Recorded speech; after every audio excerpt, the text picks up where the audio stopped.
do I stay here or do I go back to Nigeria?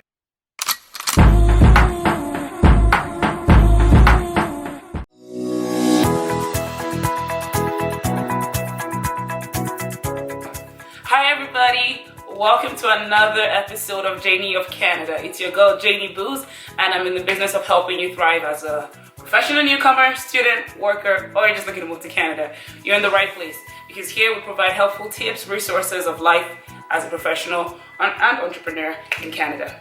You may be wondering, who is this person? Who is this person in my channel today? Guys, wait, first of all, if you know who this is before I say who he is, thumbs up right now. But in the meantime, I can't wait to introduce you Tunde Tunde Omotoye. Thank you. Guys, I can't believe he's on this channel. But so Tunde is I'm trying to find the right words. Is the person you go to learn anything about everything. Okay. Tunde is an artist, is a professional, an HR professional, a business operations professional, Yep. a writer. Yep. I found that out. A dad. Yep. A businessman. Yep. It's just what do you want to know today? Because we're going to talk about it all. And you know what? I'll just let him introduce himself. Yeah, I'm a Nigerian. I'm an immigrant in Canada, trying to navigate, everything about work life in Canada as an immigrant. I came to Canada 5 years ago. Actually clocked 5 years on the 3rd of January this year. So yeah. So wait, did you come January 3rd, 2015? Yes.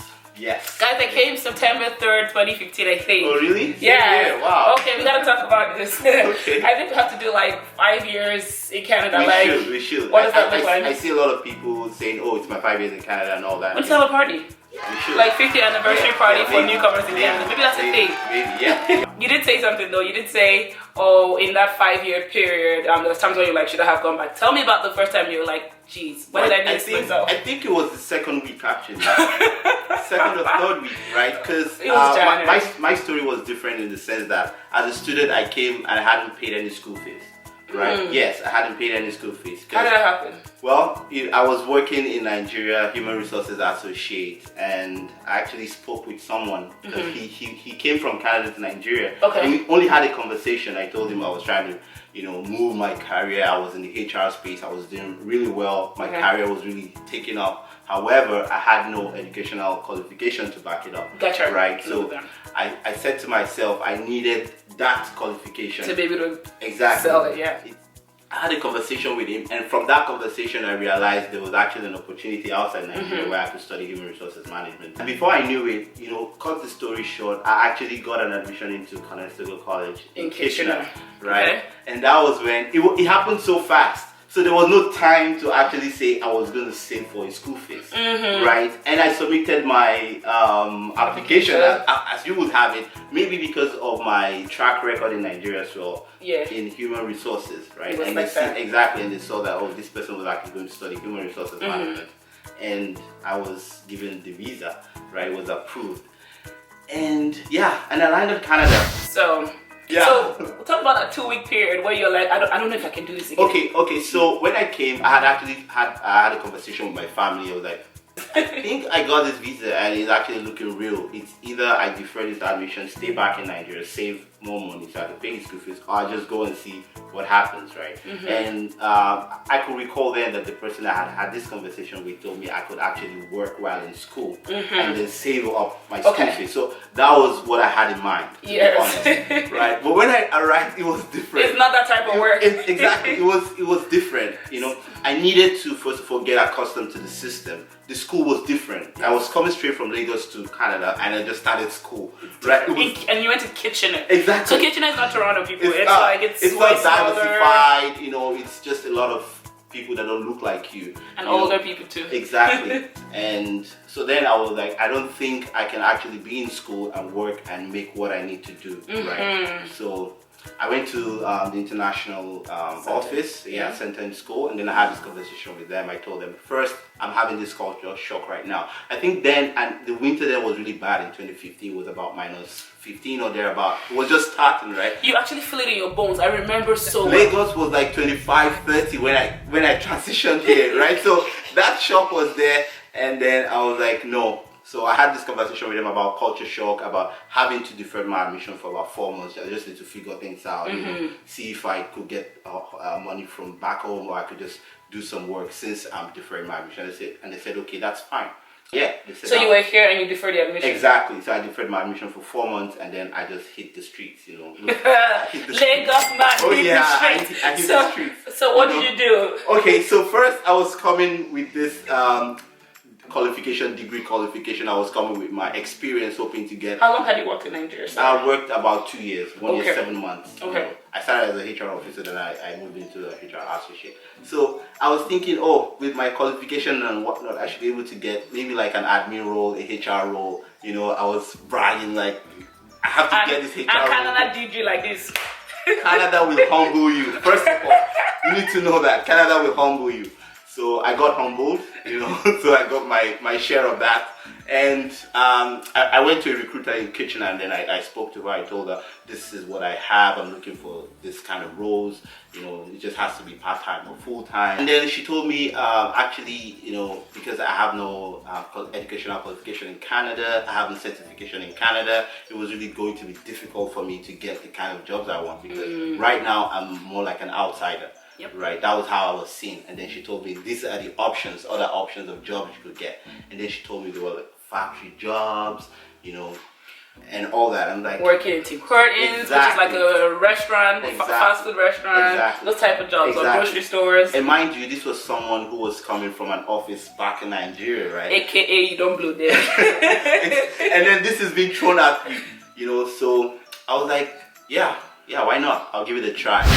You know, and I think the second day I got the job, and I was told to resume. You know, you get picked up by a boss. A lot of us. What job was this? So it was in a factory. Gotcha. Right. So okay. it was like a sausage factory where you have to arrange sausages, and then you get to pack them into cartons.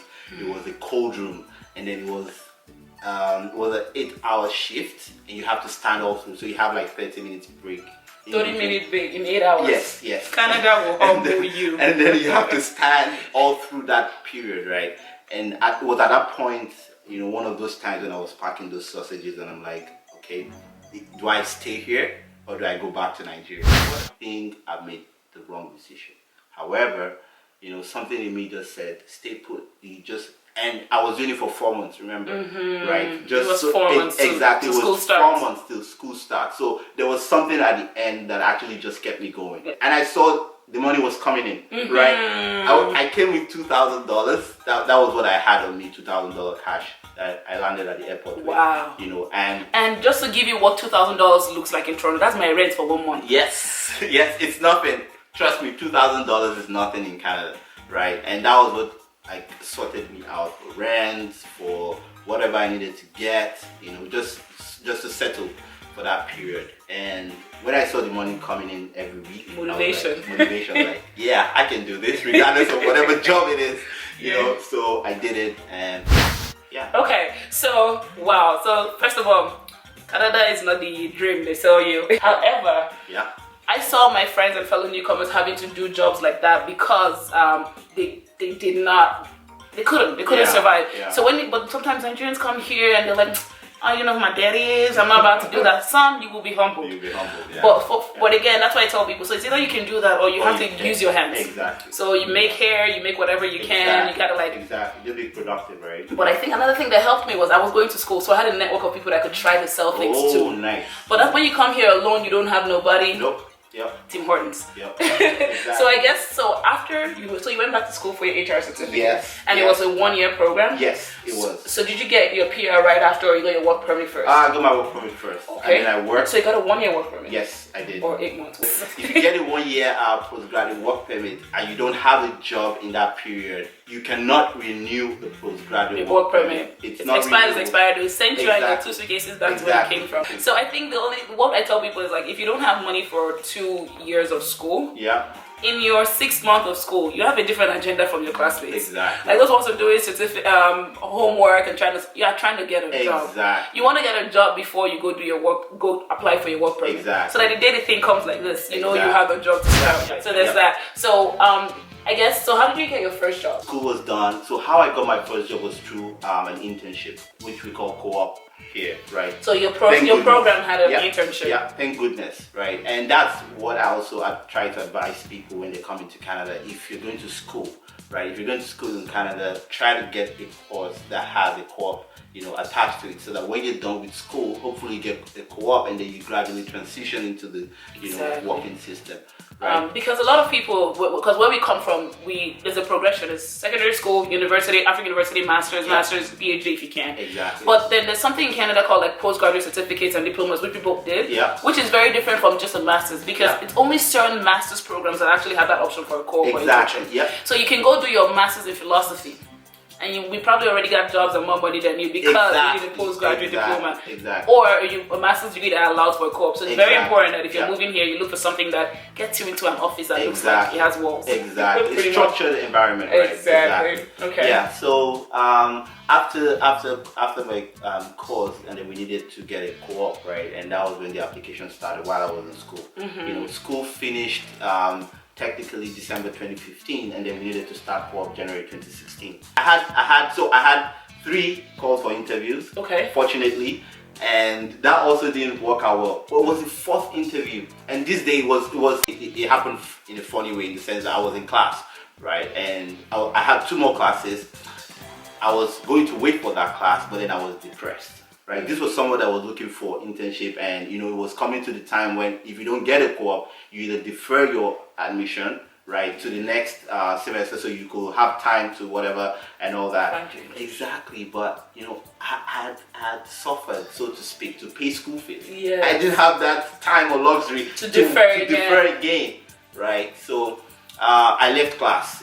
I had 2 more classes, but I was like, I was not going to wait for the class. I was just going to go back to my hostel and just sleep. Sleep your problems away. Sleep my sorrows. Oh, that's the first step. You know that depression is coming. Exactly. And on my way back to my room, I got a call, and they were like, "Oh, hi, is this Tunde?" I was like, "Yes." And like, "We got your application for a human resources compensation and benefits co-op student at the Cooperator's Insurance in Guelph, and we'd like to have an interview with you. When would you be available to come by?" So I was like, the next available time. You're like, now? The next available time, I'm okay to coming in, right? And that was it. That was how I got my first job in Canada, really my real first job. So yeah, I did very well during my internship, and for 4 months I did really well, and I got an offer to stay back in the Cooperator's as an employee. And I was like, yeah. So that was how I transitioned into being a PR, because so I had gotten my co-op, the experience, and then I had also done. I did full time with the Cooperator's. Exactly. For how long did you work with them? Oh, I was there for like almost 2 years. Also, before I moved to Toronto. Okay. Right? Yeah. So why did you move from small city, Kitchener-Gulf area to Toronto? What was that drive for you? Toronto has the money. Come on. Toronto has the money. So I have people we have to talk about this. I have people like Manitoba and Alberta like, oh, my money goes a long way for me, in the sense that I make like 80, 90K and my rent is only $1,000. What is your argument for that conversation? Well, I think it's also depending on lifestyle, right? I'm coming from Lagos. I'm coming from a place where it's hustle and bustle. You're always on your feet. The adrenaline is always popping. I like that busy. I like it. Especially when you're younger, right? Exactly, and it's part of me. I don't think I'm ready to retire, so to go live in a place like, I'm sorry to say, people who are living there are doing very fine, but however, it's not my kind of lifestyle. I would rather live in the big city. So, every big organization have a tech unit, right? And every tech unit is most times independent. Right, they are kind of not a silo, but they kind of try to build all the functions and operations around that department. Yes, right? Like always says TNO, Tech and Ops. Tech and Operations, right? And they have a business management team. Okay. And many of those tech operations departments, units, right? So the business management team always comprises of people with finance background, people with compliance background, human resources, accounting, and whatnot, right? So you need people from that function to fill that business management unit, and that's where someone like me comes in place. I have HR background, Gotcha. right? So that team needs to be made up of those functions I have mentioned. So that was how I got into, so I'm a business management guy in tech unit. Exactly. So no matter like what business management function you're really in, it's still under the same umbrella because you're dealing with the business side of tech. Yeah. So something that's always been on my mind today. So one thing you do really well on Twitter. So if you don't know, today's Twitter following is amazing. Thank you. So no, and I honestly stalk this man. Like I'm like, okay, every day I'm like, I literally know that thing on Twitter where you can set like reminders or notifications. Yeah. There's only in my life 3 people who I have notifications for, and today you're one of them. Thank you. So it literally, I slid in his DMs being like, what's up? Like, you gonna talk? But Tunde drops nuggets on a lot of things. When did you actually start thinking, I need to help people learn things from different places? And like, why did this become a passion for you? Because it's extra work to research and find for people. It is. So I feel it's also it drives back to my own journey of when I got to Canada, right? Like I feel there were a lot of, I wouldn't say mistakes, but there were a lot of routes I went when I came to Canada that I probably wouldn't have gone to, if I had the proper information. So that's actually what prompted me, people like us who came here, many people don't have information. When I actually landed Canada, when I told, there were 3 people, and I would never forget, and funny enough, it was the first day I got to Student College. 3 people told me, why are you studying human resources management? You will never get a job as a HR guy in Canada.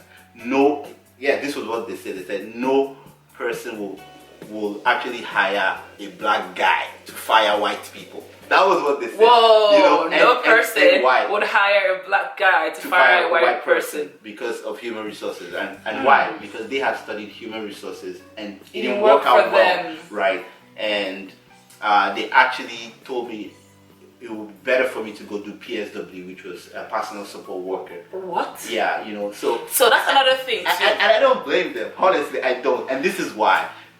When people fail in a certain field or certain part of their life, they tend to, put that on other people in the sense that they tend to advise people not to, because and so strongly too. It's exact and so strongly. It's the shortcoming for them, and they feel every other person is going to feel. But we're all different, and that's what I always tell people. And I keep telling people this: the next generation of people who are going to come to Canada are going to be better than us.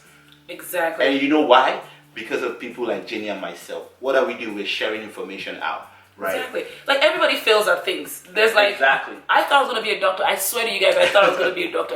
It didn't happen. Yeah. Also, like, got told no from, was it 8 or 10 schools in Canada. So I think what I'm trying to say in essence is you get no from a lot of people, but don't surround yourself with those type of people who are very like negative speaking about. Surround yourself with like, so another thing to find when you come as a newcomer, find a support group. And it doesn't happen in one day. Don't let people tell you, oh, find a mentor or a support group and it'll happen in one day. Just surround yourself with friends who, when you can share your dreams with, they like pushing you and gassing you. True. When when you go to like a dance class, you hear Ajay, those type of people. Because let them let you feel your own thing. But not like drag you down so you don't even try, because we also have those voices in our head that tell us we're not good enough anyways.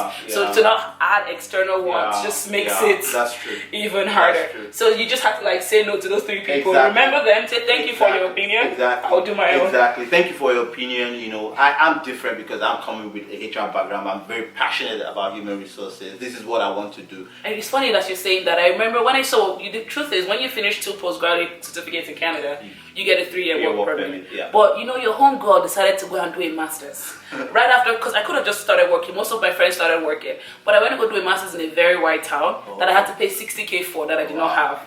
So I remember one particular guy who was in a circle of friends, definitely not the closest friend, telling me, he literally said, Janey, that is a very stupid thing to do. He's like, forgive me, but you're stupid. And then he's like, that money, if you put $60,000 in the business, it's going to grow. They try to tell. But my thing is, if I put $60,000 in the business I don't know how to manage, I lose the whole $60,000. True. You know what I mean? But if I learn how to manage, knowledge is never lost. Knowledge is never lost. Investing in yourself is a better investment. Exactly. I'm making almost times 2 of what I was making and what that person would probably have made because of this degree and the network and the connections I got from it.